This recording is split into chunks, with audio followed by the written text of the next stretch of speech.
Hey everybody, welcome to another episode of Fearless and Free TV.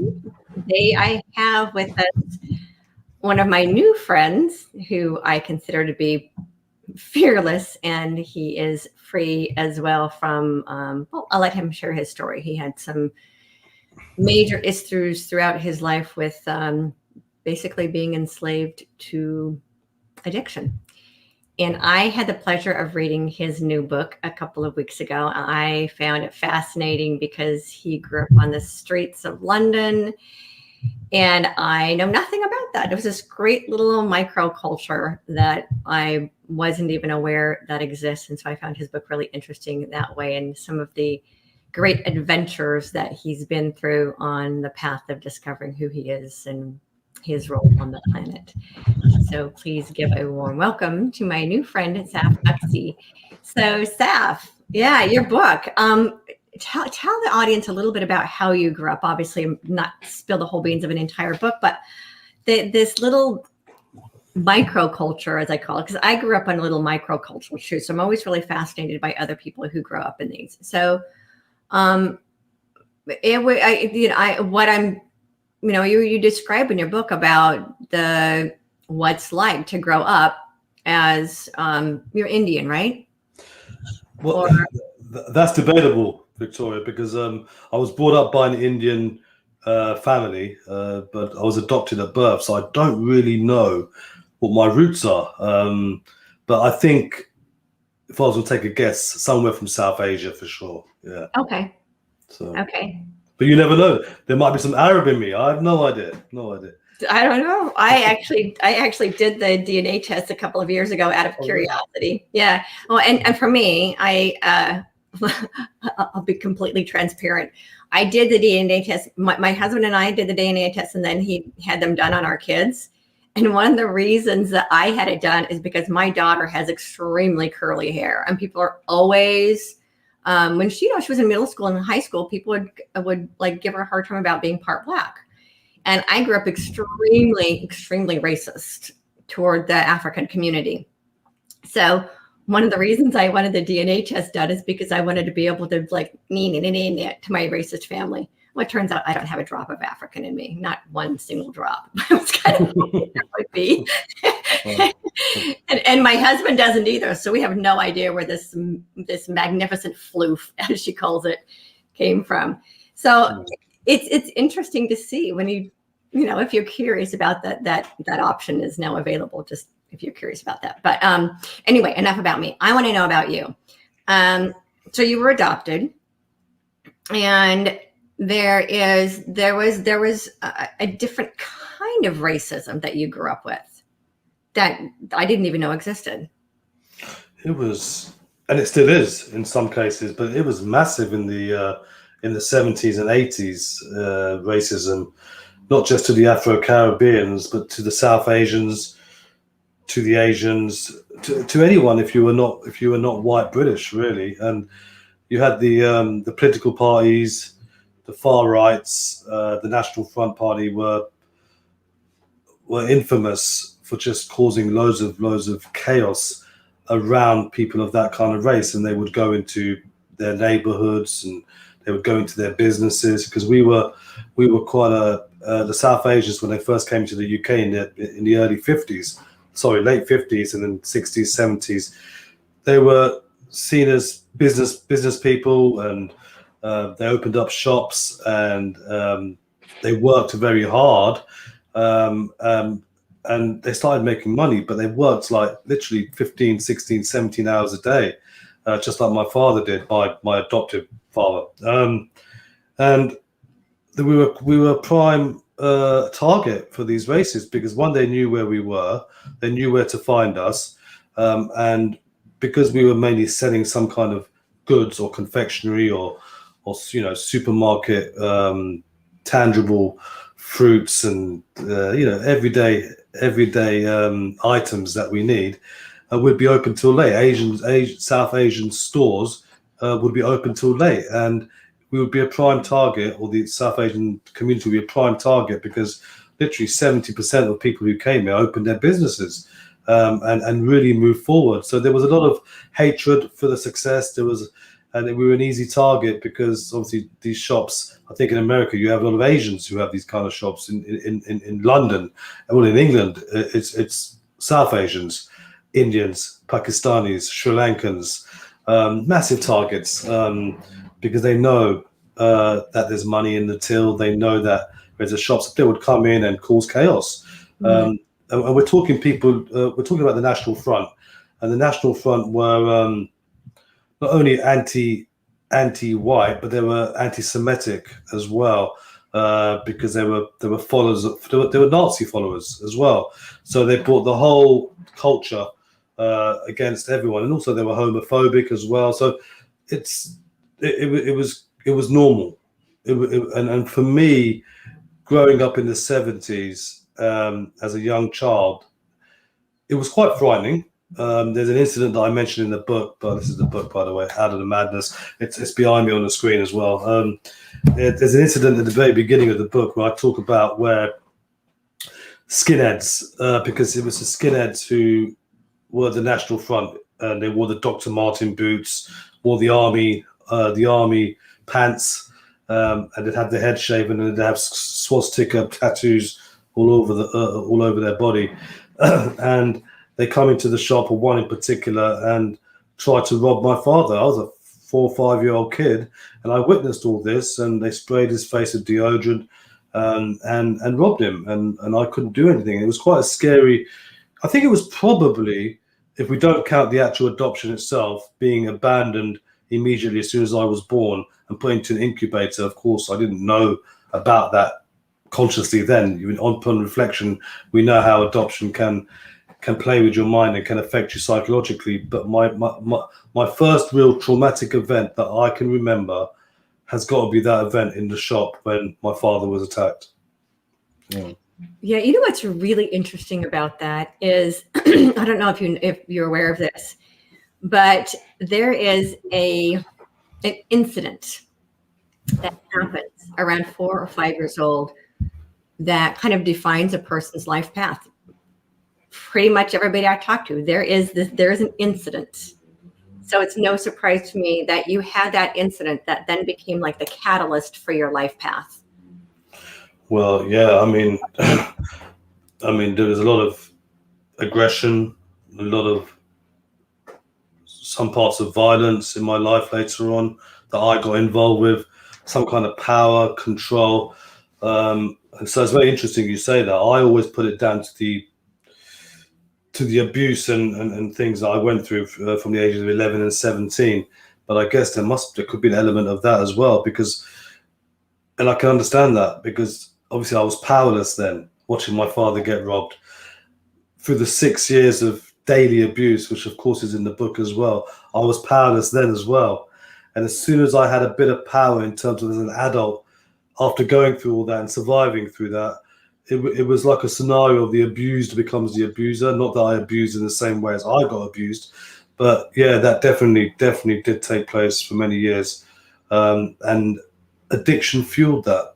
For sure. So yeah, that's interesting. Really interesting. Yeah. I thought I would share that with you. I didn't know if you were aware of that, but in working with people, I've seen there is that, and then that that inciting incident becomes the story that plays out over and over and over and over and over and over again throughout our lives. And you can see how that pattern repeats itself until we become awake enough to stop the pattern, and then see how that pattern actually then becomes the fuel for what I call the higher purpose. And I do believe in a higher purpose. I do believe in a higher power. I did throughout my teenage years. Because I was brought up by an Islamic family. Not to say I wasn't born in the faith of Islam, but obviously I don't know. And I was taught. I think I know about that faith more than any other because of my bring up. But it was like I never had my own choices to choose what I wanted to believe or what I wanted to study or what I wanted to have faith in. So it was like I was encouraged to stay with their faith, and I did reluctantly in some cases. I went to all the holy places, but I never really felt the love for God or the love for anything from my core. It was only because I was told to do so. But I learned a lot from the religion, and it's a wonderful religion, just like most of the religions that I know about today. Yeah, but I'm not a religious person per se, but I am a man of God for sure. A higher power, a power greater than myself, because until I surrendered to that power, I don't think I would be alive today or in the place where I am today. So yeah, the higher purpose, the higher power, for sure, Victoria, for sure. Yeah, definitely. Yeah, it is one, understanding the difference between religion and spirituality, and understanding that our connection to that higher power exists perfectly well outside of the box of religion. So for some of us who grew up with those boxes, right, that there's that drive inside of us to no longer be confined by that box. And so for you, your word was power, feeling powerless and wanting to then have that. You're now at a place where you were empowered. You understand that your power is sourced from within, from sourcing it from within. My term was respect, because I grew up in an environment where I wasn't respected. So that was always the thing that I was looking for. And we can't really find those within the boxes that we grew up in. So, they might, all kinds of names they might have called those of us who were rebellious, when really it's in search for our own higher truth. I mean, and I can relate to the lack of respect as well, because I was very much disrespected as I go back to when I was 11 years old, up to 17, 16, whatever it was, 6 years. Every day I was abused every day, Victoria, in all ways, in all forms. So with the disrespect and the fear, because I was very scared, there came humiliation. And when people ask me about my experiences of being physically and mentally and sexually abused on a daily basis for 6 years from the age of 11, the one thing the word that always comes out to me is humiliation. And I don't know why that word comes out, but it's just the one that, because it's being done by your peers. Mm-hmm. Because they're forced to do it, otherwise they get the beating, for example, and so everyone else does it to you. And I think the word humiliation always sticks out, and that's the word that always comes out. I mean, I don't really, the sexual abuse, of course, that's not right, and the physical, the daily beatings, and I mean, it's all in the book. And the reason why I put it in the book is just to give a message of hope to people that no matter what you go through, because everyone goes through something and everyone's recovering from something, and everyone has a story to tell or a journey to tell, but not everyone comes through it like you and I. And I don't know how I came through it. I know how I got through it during the time when I found alcohol at a very young age, and alcohol and drugs became a massive part of my life for 33 years, because those experiences at boarding school literally started a 33-year addiction, which went from alcohol to cannabis, to cocaine, crystal meth, gambling. So it was my vices were just pretty broad, but they were all very chaotic and consequential to not just me, but my family, my friends, my finances, my emotional state, my health.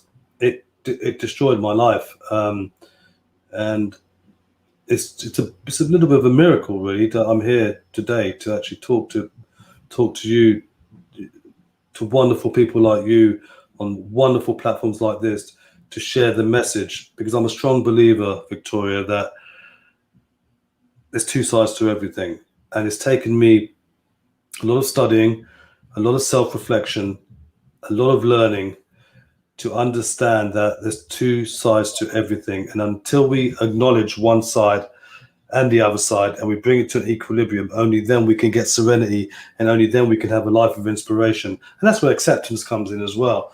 So I'm a strong believer with my clients and the people I do work with, and all the talks that I do. I always talk about the omnipresent law of duality. I always talk about the polarity law, but I apply it in such a way with the tools that I use. I mean, there's no predator without a prey. There's no prey without a predator. There's no good without bad. There's no bad without good. Too many people are sold the one-sided fantasy, and we stay in that, and that's very dangerous. I think in Buddhism, there's a quote which you may know of, where they say, to seek something that is not available and to avoid something that is unavoidable is the source of human suffering. It's a beautiful quote, man. And it resonates so much with me. And it happens both ways, yeah? If there's something positive in your life, it's important that you look at the drawbacks. Don't stay with expectations. And in my eyes, if it's something negative, let's look at the benefits, how it served you today. So someone goes to me, well, how can you look at the benefits of being sexually abused? When I say look at the benefits, I'm not saying it's right or wrong. It's very wrong. It's very wrong. We know it's wrong. But until we look at how it served us today, until we look at the benefits, until we have acceptance, we will stay in that rut and we won't move forward, and we'll get resentful, and it's dangerous. So it's important to bring it to here. Again, we're not saying it's right or wrong. Of course, it's very wrong. Any kind of abuse or any kind of tragic event is usually wrong, but it's happened. We can't change the past now, and we can't predict the future. And I think that's the one thing, or the two things that we fear: the guilt and shame from the past, and the fear of the future. Right. Let's look at now, man. Let's work with now what we could do today. I look at all those experiences that I went through, even from the adoption, even though I wasn't aware at the time, but to the incidences that I went through the ages of 11 to 17 at boarding school, the abuse, the things that were just really not right at all. I mean, some of the things I went through, which you probably read in the book, is, no child deserves to go through that. No one deserves to go through that. But anyway, it happened. I look at all that and look at how it shaped me as an adult, because it shaped me in such a way where, yes, the abuse becomes the abuser. I got involved in an imaginary gangster lifestyle, and the toxicity that came with that lifestyle was not good, but it was my way of sort of having power for the first time. It was my way of having some kind of control, and that attracted me, because all those years I was the one who was humiliated. I was the one that was beaten, abused, looked down upon, being told I'm not good enough, I'm unworthy, I'm ugly, I'm fat, I'm brown, I'm greasy, I'm a terrorist, all these things. Nothing was good. I don't think there was anything ever positive. Even at home, I was always compared to my cousins who were very bright and went to the top schools and the top universities. I never made it. I never made it that far. I think all this played a part. So when I became an adult, I started hanging around with people who were from the streets, people who had a different kind of mentality, people who made me feel good. Coupled that with the addiction, the whole lifestyle was very, very toxic. But I've used all that. I've used the teenage experiences. I've used 20 years of adult experiences today in the work that I do to help as many people as I can, because you can come out of the madness. I did. And there is a message of hope out there, and that's what I want to really, really give. Right.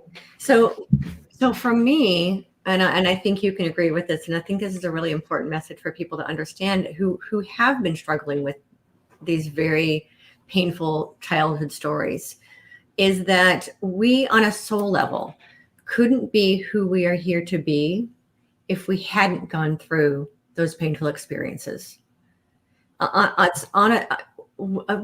know, I think pretty much everyone has come to understand that when we choose a human experience, we choose the contrast that comes with it.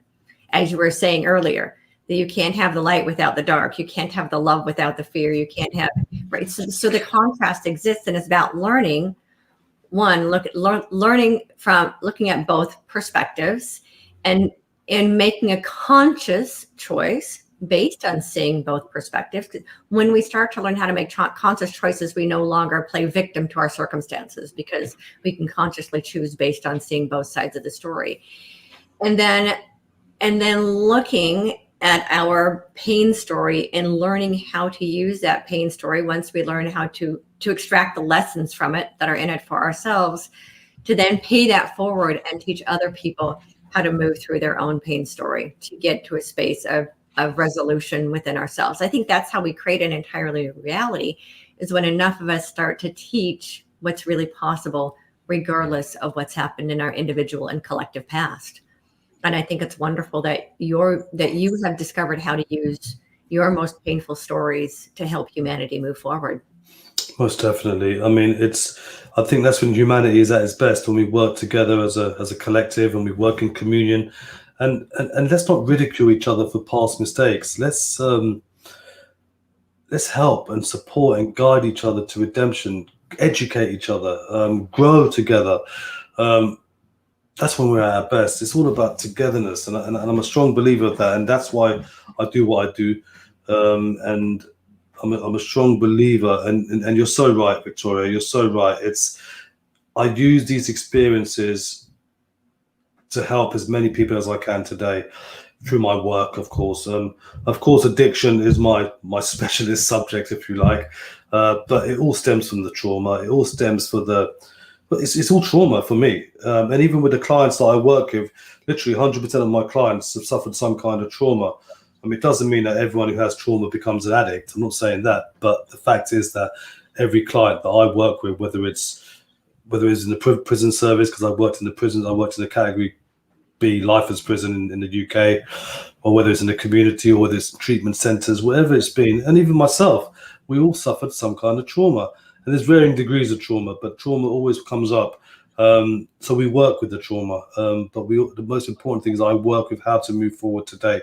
And as you said earlier, it's time to stop being victims of our past or our history and be masters of our destiny. And that is what I try and encourage and try and empower the people I work with to be. Yeah, and I think the more that people understand that, the more that we embody that on a personal level, because we are all one humanity, right? So what happens inside each one of us feeds into the collective reality. As we anchor that truth inside of ourselves to no longer be victims of our past, I really believe that humanity will come to a place where we can collectively learn how to not be victims of our collective past. So, when that comes down to, for example, what you experienced in your community as a child, what if we were to get to a point where we as a collective of humanity are able to look at those really painful stories from our collective history and learn how to learn the lessons from them, and no longer choose to be a victim of our collective stories? That's when we get fully empowered, when we're no longer allowing our past to define who we are. Exactly that. I'm just reading Suzanne Randall's comments. Hi, Suzanne. If it's okay, if I can just address them. Mm-hmm. She says, hello, you were bullied just as I was from 6 to 17. Yeah. So, do you also help with addiction? Yes, I do. It's a big part of my job now. Trauma can carry physical pain. Have you found emotional healing heals the physical pain? For sure. May I answer that, Victoria? Because I think that's such a beautiful question, Suzanne. It really is. And if you ever want to reach out to me, please just give me a message on Facebook or find me on my website, which is safbuxy.com, www.safbuxy.com. It's trauma. See, the one thing I've learned about trauma, it's not so much about the event itself.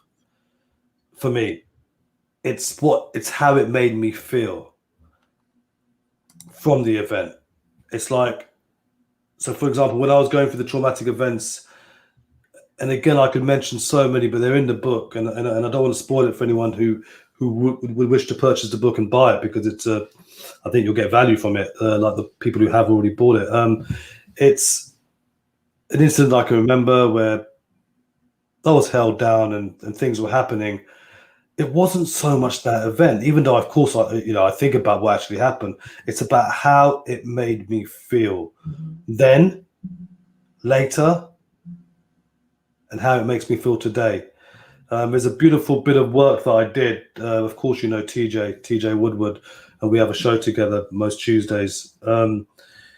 it's conscious recovery work that I did with him, and it was so powerful because my adult self went back to that particular incident and looked over my child self whilst my child self was going through that traumatic event, and I was there as an adult because I'm a survivor today, and I was there literally holding my child self's hand and saying to myself, it's okay.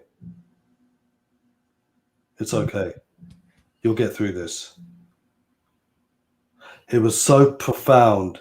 Even now when I'm telling you about it, Victoria, I got so emotional. I got a tear. But was it a tear of gratitude? I think it was. I think it was a tear of gratitude because I was no longer scared. I was no longer that boy who was getting abused, because I'm here today and it is okay and it can be okay. Powerful. It was so powerful. And I remember doing it because I did it myself. And I remember trying to phone TJ to let him know, or gave him a message. He didn't reply. I've told him since then. But there's so many tools out there that we can work with ourselves. And Victoria, you do some amazing stuff. And I think if we all work together, and it's not about do that or disregard that. I think it's do things in addition to what other people are doing, because if it works for you, it works. Whatever works. And the tools that I use work for me, but I'm also, I'm in such a lovely position, and I say that without any ego, is because not only have I got a personal experience and perspective to everything that I teach and guide today, but I've also had a bit of vocation from it and academic experience from it, and I've put it all together, and I've built my own creation. If I may mention, it's called the Buxy recovery process, and it's my process that I use with all my clients, and I speak about it on a regular basis because I truly believe it works. If you work it, of course, you've got to work for it. Nothing just comes like that. Otherwise, we'd all be recovered from whatever we're trying to recover from. But it works, providing you continue doing the work and you're willing to put the work in. It's funny, and I don't know if this is going to be one of the questions that you're asking. I do crowd. Once I start, Victoria, there's no stopping me, lovely. There's no stopping me. I don't know if it's probably one of the questions, because a lot of people do ask me this question: that what was the moment that you started having that change, when you came out of addiction? What was the catalyst? What was it? Now, it's quite funny, because when someone phones me to wanting to work with me or wanting to ask for help, the first question I used to ask was, firstly, are you willing to make a change? Mm-hmm. Do you accept that there's an issue there that you want to work with? If it's a yes to those, then we can have a conversation. When a parent or a colleague or a loved one of an addict, or someone who's experienced something, whatever it may be, comes to go, yeah, no, I want my son, my brother, my partner, they need help. And the question I used to ask is, have they admitted that they've got an issue? Do they want to make a change? Have they acknowledged that? And they say, yeah. You know what? And I always say that, and there's always a school of thought saying that until you can recognize and accept that there's an issue, only then you got a chance of making a change or chance of getting through that. But I'm going to have to now, for the first time, disagree with that, because my last using was in Berlin in Germany. I was an asset manager as my work. I got extremely drunk and took so many drugs that I got arrested. The night before, I transferred 10,000 US pounds sterling from my wife's account to my account. Again, the week before that, I was arrested in the UK. This is where my life was. It was in and out of the criminal justice system. It was in and out of hospitals. It was chaos. I came back to the UK. My boss fired me from my job, inevitably. And my daughter, who didn't like me very much, booked me in to see this rehab person. So I went. Victoria, no word of a lie, I had no intention to stop my lifestyle. I did not even think I had a problem. Even all that. After all that, there's an incident where I overdosed and collapsed, which is in the book, yeah. And I had people around me, ambulance coming, I got up. I said, "What? Ambulance?" Got in the car, drove off. I've just overdosed badly, and went to a dealer to get some more drugs. That's where it can take you. When you're trapped and ensnared by addiction, when you've got total disconnection from your life, there's no connection. This is where it can take you, because guilt and shame keeps you going, and you keep on doing it, because that's the only way I thought I could get away from guilt and shame. So this particular incident, I'm walking up to this rehab place, walking up these stairs. I remember it clearly. My wife and my daughter are with me. And I'm going up, no intention to give up my lifestyle, no intention to give up drugs, no intention to give up gambling, no intention to giving my wannabe gangster lifestyle a miss, nothing. I was just doing it to keep them sweet, to fly the flag, as I like to say it. But what happened to me when I went in that room and saw my key worker the first time, I can't explain.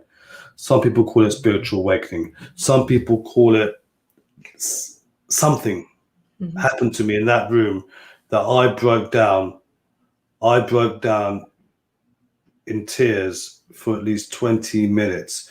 Something happened to me and I was done. People say you got to hit rock bottom to value your existence. That wasn't my story. Even because I had so many rock bottoms and I still carried on using. I was just completely done. And that was the first time in my life, the 33rd year of active addiction, that I was just totally done in that room for 20 minutes. Don't forget, before I even opened that door to go into that room, I had no intention to stop my lifestyle, even after everything that's in the book that you'll read that I went through. And because of that incident, now I encourage parents, I encourage loved ones to bring the people that they're concerned about, whether they admit they've got a problem or not, whether they're in denial or not, or delusion or not, because I was all three of those. So let me have a conversation with them. Just have a conversation with them, because just maybe, that they may go through what I went through, because I haven't touched a drink or drug or gabbled since that day. Wow. So was that just in a room with one person? Yeah. Paula. Never forget her name, Paula. It's funny because on one hand, she didn't really do anything, but she was there when it happened. And I'm so grateful for her there. I call her my angel, but she doesn't understand why, because she was just doing her job, but she didn't even do anything. But she was there when my life changed forever. And thereafter, I surrendered to this power that I felt was in that room with me that day. Because Victoria, I promise you, I have no intention to stop my lifestyle. I just did that. To keep the family sweet, so they can shut up for another week. Wow. So it's interesting, because I think everybody has an awakening moment.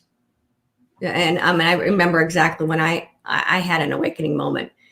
And usually it involves, as you said, hitting rock bottom, and that becomes the catalyst for changing your life. But it's really interesting is that was not the case for you. You had hit rock bottom, or your family certainly had. And I have the utmost appreciation for your wife and for your daughter for staying with you through all that, because that to me is amazing. That they loved you that much to walk you up the steps and get you the help that they knew you needed. And as I said, it's because of that support. I mean, they should have given up on me years ago. The wife should have left me. I don't do shoulds, but I don't should on myself either. I don't know why I said that, but if you look at it, most people in that situation would have left their partner. My daughter literally, I don't think hate's a big enough word, because she saw what I was doing to the family. She saw what I was doing to myself. I've got a son as well who was aware of what was going on. He was a bit younger, so he was a very quiet lad, but this whole all these experiences destroyed my family. It destroyed them to such a level where my daughter experienced eating disorders, and if it had carried on, she may not be here today. My wife, mental breakdown, anxiety, depression, and my son was just quiet and saw. I mean, what that must have been affecting him psychologically must have been tremendous, because my life was dark. It was very, very dark. These drugs, I mean, alcohol is bad, cocaine is bad. But once I started smoking crystal meth, and it was around about the time when my father passed away, not using that as an excuse, but it's the coincidence of that time. I mean, drink and drugs make you do things out of character, without doubt. But crystal meth just took it to another level, Victoria. It took it to another level. And boy, did I do things out of character on that drug. It took over my life. It took over my life. Nothing else mattered apart from that drug and everything that came with it, that whole lifestyle that came with it. And I'm lucky to be alive. I've been flatlined once. It's all in the book. I've overdosed 3 times, whatever it is. I've had my stomach pumped twice. It's like, wow, what am I doing here? I'm here because I want to make a difference now. I'm going to use all those experiences and try and see how it served me to serve others, because there is a way out. I did it. You can too. Yeah, that's really such an extraordinary story. And I think, I think, yeah, a lot of people get stuck in hopelessness, that this is just the way things are, and therapy hasn't worked before. So what makes me think it'll work this now? But part of the reason I think your system works so well for people, and I know this is true across the board of what people are looking for right now, more so now than ever before, which is they want to learn from someone who has been through the trenches, someone who's been through their own dark night of the soul, someone who isn't just an expert telling them how to heal their life, someone who's been there and has been through the darkest moments of life and been able to pull themselves out and create a new life for themselves. And the fact that you have been through this personally and you don't just have the credentials at the end of your name is what gives you the credibility to be teaching it.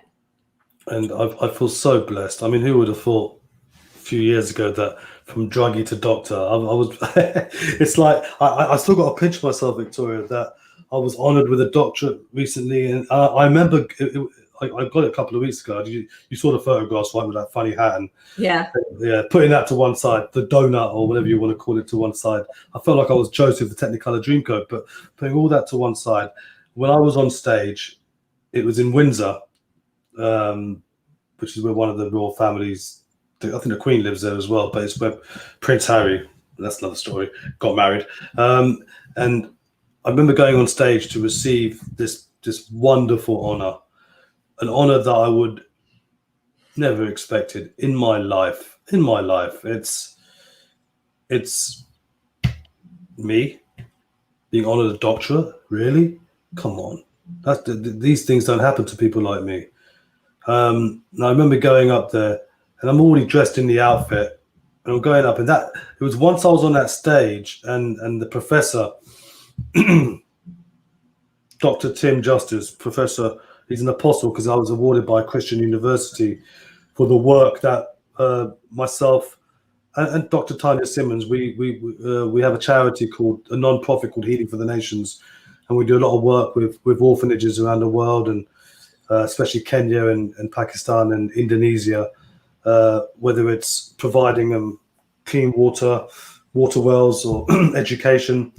We try and do a lot. We try and do what we can, and because of that kind of work, and my book played a big part in it, and the little bits of work that I do because it's what I do, we were honored with this, and he was talking about it, and there was a bit of an audience there as well, and I was so overwhelmed.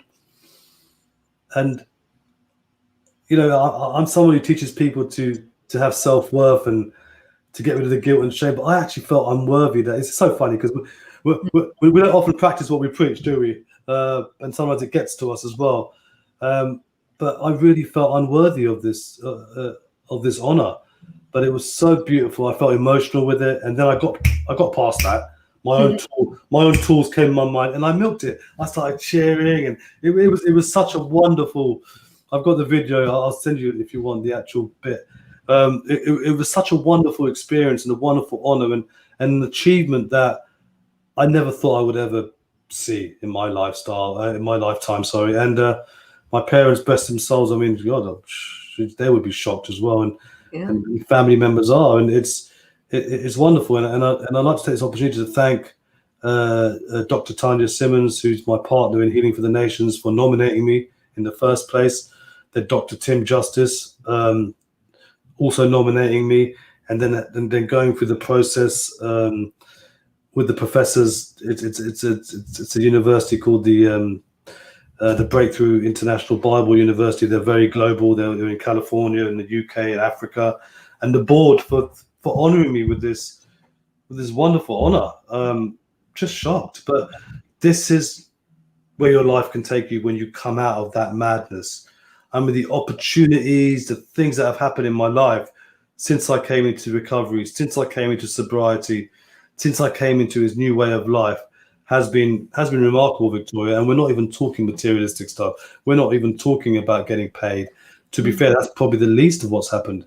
Of course, I do charge for my services because for the first time in my life, I've got self-worth, which I never had before. And I only got that when I dissolved guilt and shame that I've been holding on for years, which I can help other people do, of course, because I did it to myself. So I do have worth now, and I do charge for services on a private basis, of course. But I do a lot of volunteer work. I do a lot of charity work. I do it because, not for recognition like this, but amazing. I do it because it's my time to give back, because I was very selfish, very self-centered, all about me, me, me, me, me. Oh, there's a little bit of that now as well, Victoria. But personality does like its attention, so exactly. But now it comes from a place of love, as opposed to a place of narcissism or whatever you want to call it. It's, and of course, a lot of me before, and the selfishness was due to addiction, due to intoxication, due to that fake lifestyle that I was leading. And the money that I spent and the money that I used on some of the stuff that I think about is like, wow, that could have got to such good places today. But hey ho, we're not going to beat ourselves up about it. I'm not going to be a victim of that past, and I'm going to be a master of what I can do today and tomorrow. And that's the way I lead my life, and that's the way I educate and guide anyone who chooses to work with me in any capacity, because it worked for me. But the only way it will work for you is if you're going to work it. It's not easy. When I first came into recovery, and it doesn't really make much sense, but I can see where the guy was coming from. He said, I've got to change one thing, and that's everything. And it stuck out to me. It's like, really? Change everything? Yeah, change everything. And when I came into recovery, I only came in to give up drink and drugs. I didn't realize that I'd have to change everything in my life, everything. And I changed absolutely everything. Of course, now I look at, I did the 12-step fellowship, which was a savior. Hands up, go for it, try it, see how it goes for you. If you want to try the 12 steps, wonderful, wonderful program. I've moved on from that today. And I would never discount anyone to do it. There were a few things that I used what was good for me, and it saved my life at the time, for sure. So I can't speak highly enough of it. But I've used some of that and other things and this, that, and I put it all together and done my own model as well. But there's one part where it says, remove your defects of character, and which is, I think, is step 6. And I had a lot of defects of character. And at that time, I did do my best to remove all these defects of character, not just one, all of them. And it served the purpose at that time. Today, I don't remove them. I acknowledge them. And this is how my mindset has changed, because I think removing them or talking about positive, and not acknowledging the negative and not acknowledging the defect, it's like we're sort of running away from that, because they'll always be there. So now I acknowledge the drawbacks, the negatives, the defects, because until I acknowledge them, I'm addressing them. And if Right. if I don't address them, then I'm running away from them. If I'm running away from them, I'm doing the same thing that I've done all my life through addiction. So I don't do that anymore. I don't remove. I'm not removing the defense. Sometimes I'm going to be a bad person. Sometimes I'm going to have a little selfish trait. Sometimes I'm going to be angry, right? Mm-hmm. Sometimes I'm going to think bad things. It happens. It's a human thing. It's all, Yep. as long as we don't act on it in such a way that can be detrimental to others or to yourself, and we acknowledge it, we look at it, and then we look at the benefits of thinking that way, and I look at my two sides and bring in my omnipresent law straight away. And that's how I train and educate and guide my clients or anyone who works with me. So there are a few little things that I've adapted in my process called the Buxy recovery process. This creation that I didn't create this. My life created this. Mm-hmm. My experiences created this. My trauma created this. My downfalls, my good parts created. My life created this creation. And because I'm grateful for what I've been through. I'm in such a fortunate position to have gone through what I've gone through, to be able to share my message and to help people today. Who would have thought I'd ever say that? Yeah. Yeah. That's so I have a process that I teach as well for different things. I don't work specifically with recovery the way you do. And it is, that you've gotten past that trauma story when we get to a point where we're actually grateful for the story. Yeah. Yeah. And I think it's really important for people to understand that we can get to that point where we can actually be grateful for the past, regardless of how painful it's been. And that's when you know that the healing is complete. I mean, it's not, I don't think it's ever complete because there's more layers that continue to come up, but the whole story for itself, it's like we've made peace with the past. And then it now becomes, one of the terms that I use is that there's a point when that story is no longer a burden, and it actually becomes the wings that help us to fly. Beautiful. And that's it. And that's it. But I think it doesn't happen just like that, in my experience. No, it's a process, which is why I appreciate that you're talking about it being a process. And I explain to people, transformation isn't an overnight thing. Transforming your life is a process, and to be really, really patient with yourself in the process, and so much self-compassion through the process, and allow yourselves to get help and to be supported, and to, as you teach people what I call to acknowledge your disowned aspects and learn to love those aspects of ourselves that we've tried to that we're embarrassed to even admit about who we've been in the past, and love up every aspect of ourselves. And I love to hear that you're teaching that, in the way that you teach it, and self-love in the way that you teach it, and learning how to have that loving relationship with ourselves, and that once we do, then we can expand that outward into the rest of humanity. Most definitely. I mean, what I also teach, which is a big part of my process, or the process that I've put together from life, is that if you want to ground yourself, you have to embrace both sides of life. Mm-hmm.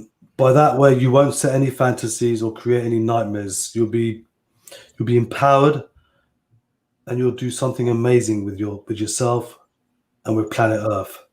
And that in itself is amazing. And this is transformation, Victoria. Not about a positive or a negative. This is transformation. And that's what I emphasize a lot on. I mean, I've got a client right now who's probably going to be incarcerated. Okay. Hopefully he won't, hopefully he'll get off what he's done. But he's with me getting help. And I have a tool that I use, a very simple tool, but it works. And we look at the benefits of him getting arrested. Just like I looked at the benefits of me getting sexually abused. Just like I looked at the benefits of me being a drug and alcohol addict for 33 years. We're not saying it was right or wrong. We're not saying it's not deserved. What we're saying is that until we look at the benefits, we will stay in that place and we will not move forward, and we'll stay in that rut, and we won't have an inspiring life. And it's one of the parts of my process that I do. I mean, it's a 100-page module, if you like, but I'm happy with it because I think it will bring value to anyone. It's not just people in addiction, not just people who've experienced trauma, but people who are lacking in self-worth, self-love, self-esteem, people who are in a depressive state. It's something worth looking into. If you want to inquire about it, come and see me. But I look out there, Victoria. I look out there, and I see so much pain. I see so many people suffering, and especially what's going on at the moment in Palestine and what's going on around in the world and in Nigeria. And why can't we all just come from love? Why can't we all be together and come from a place of love and support? And yes, of course, challenges is there. It's part of life. Of course it is. But the opposite of challenges is love, is support. And I think that's when we are at our best, is when we can do that together. And I pray that things get better. But I can't change the world. You can't change the world. We can do what we can do. And with my charity, with the Healing for the Nations, again, grateful to be part of this amazing project. We try and do what we can to help kids, because kids are the innocent ones here, right? To help the kids, the children who are suffering from war, suffering because they've been orphaned, suffering in poverty. We try and do what we can do for Healing for the Nations. But the flip side to that is my work in addiction and my work in trauma. Try and help people who've also experienced these things, because I know I'm someone who's been there. I'm someone who has transformed, and I'd like to transform others as well and give them a message of hope that you can get out of this. So if people were to look for more information about Healing for the Nations, how would they be involved with that? Well, it's a new project. It's a non-profit at the moment. We're getting it registered as a charity in the USA. My partner, Dr. Tanya, she's from Columbus, Ohio. So it's getting registered in the USA. It's getting registered in the UK. And the website is going to be all up and running. But at the moment, they can contact me. There is a Healing for the Nations Facebook page and an Instagram page. So look for that. So you can, at the moment, we're not asking for money or donations or anything like that. At the moment, what we're doing is what we're doing. We're putting our own work in and our own volunteer services in. I guess the bigger we get, the more work we want to get involved with. There may be fundraising things that we may do. We may be, appreciative of any donations, of course. Every little helps. But at the moment, it's something that it's in our heart. It's something that we want to make a difference in. I mean, we've already built a couple of water wells in Pakistan to feed villages, to provide clean water for villages. We built a school. We pay a teacher to educate these young kids who are orphans. Myself and Dr. Tanya are teaching English to kids, to orphans in Indonesia, which we do. That's going to start very shortly. Not only do we teach them English, but we try and empower these kids. I teach them about addiction and empowerment. And just to see a smile on their face. The main aim of this charity is not just to feed people or to house people, but it's to empower people, right. And also to give them a reason to wake up in the morning. And that's empowerment right there. And that's the main philosophy behind Healing for the Nations, is to try and heal these people, to get up and have a reason to get up, and to see smile on their faces. That's enough for me, man. That's enough for me. And any little bit that we can do. So yeah, you can check them. You can inquire on my website, safbuxy.com, or you can go to my Facebook page, or go to Healing for the Nations Facebook page. Everything's is getting set up. There is an email address, but we are changing that.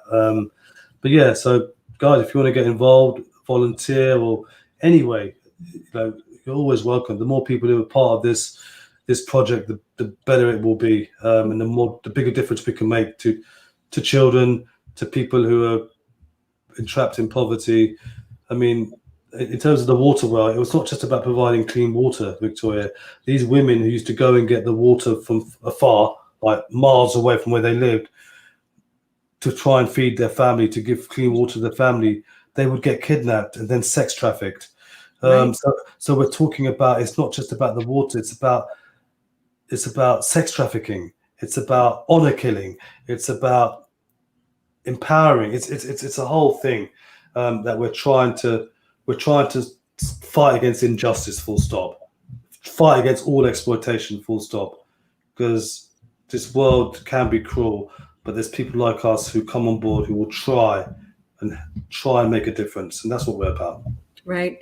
So you were saying earlier that one person can't change the world, but every person can make a difference.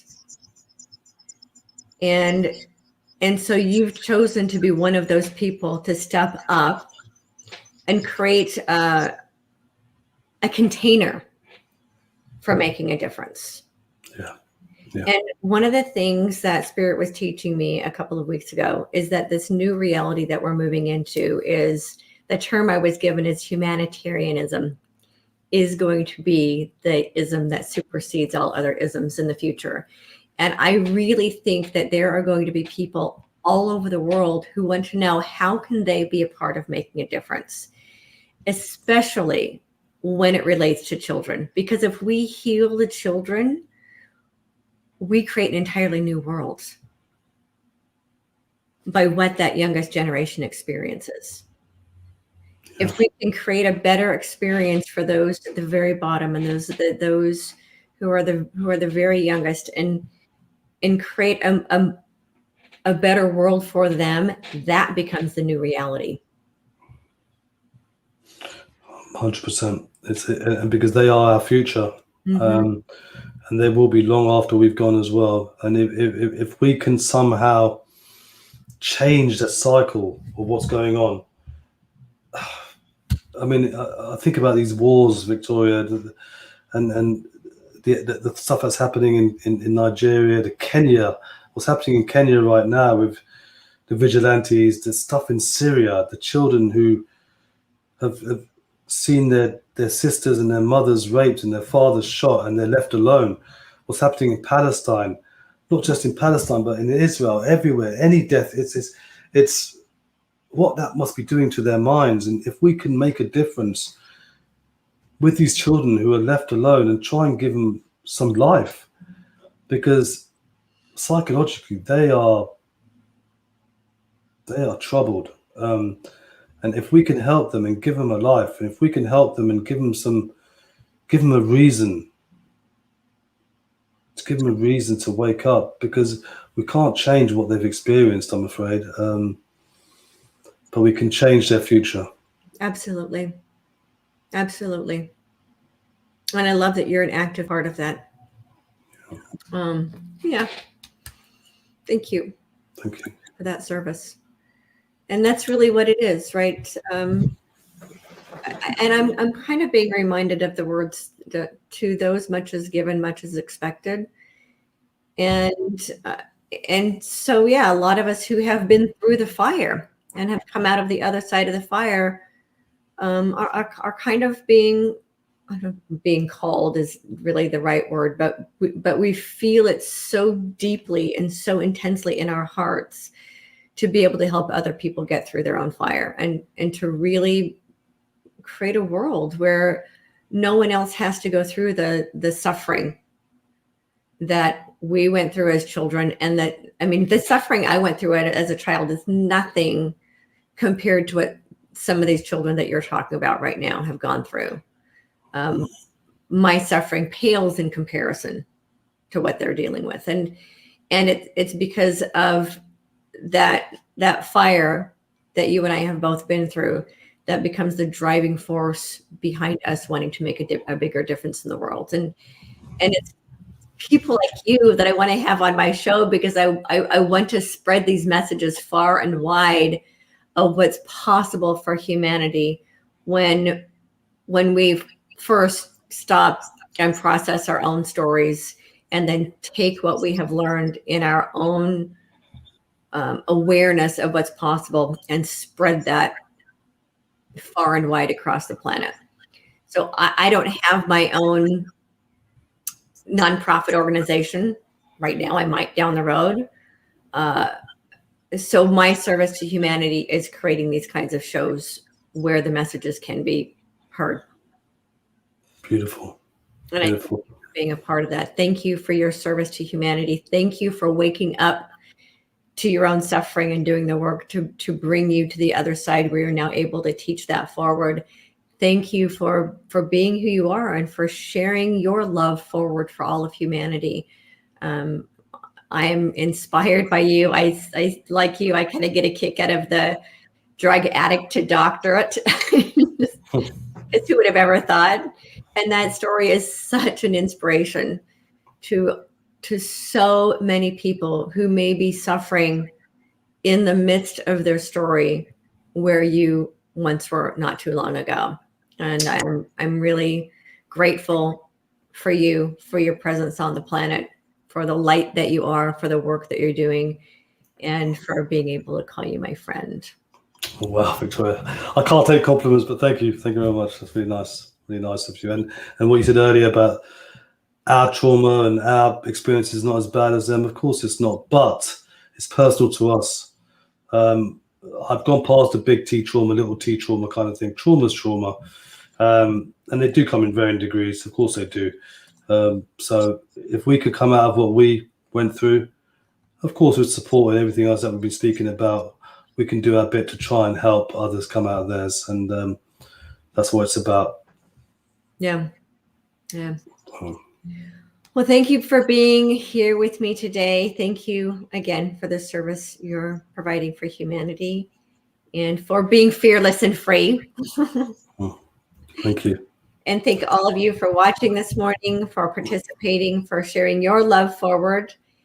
And as always, remember to shine your light so high others can't help but see their own light. And get bold, be fearless, and live free. Mwah. Beautiful, guys. Thank you.